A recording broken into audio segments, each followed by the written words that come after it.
Halo, selamat datang di channel Sundesign 98. Kali ini saya akan bagikan cara mengubah format file PPT menjadi PDF.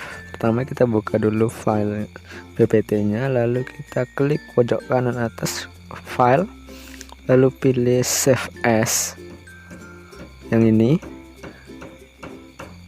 Lalu setelah muncul jendela seperti ini tampilannya, lalu kita pilih yang Save As Type, kita klik, lalu kita pilih format PDF. Nah, setelah kita klik Save.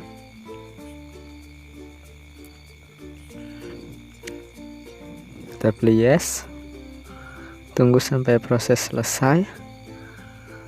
Lalu kita tinggal mencari dimana kita letak filenya dan kita buka, dan sudah jadi. Beginilah tampilannya setelah kita konversi menjadi PDF. Gampang kan? Cara seperti ini bisa juga kita terapkan pada dokumen Microsoft Word yang kita ingin ubah menjadi file PDF.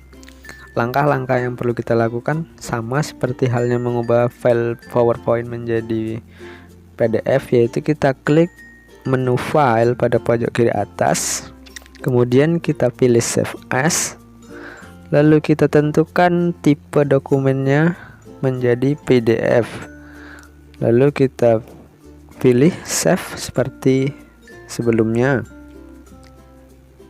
Maka secara otomatis file akan menjadi dua jenis. Yang pertama menjadi file bawaan Word, yang kedua menjadi file PDF. Sangat mudah untuk dicoba kan teman-teman. Kalau kamu suka dengan video ini, jangan lupa tinggalkan like dan komen di mana kurangnya ya. Kira-kira mau dibuat video apa lagi nih selanjutnya? Komen di bawah ya. Terima kasih, semoga bermanfaat.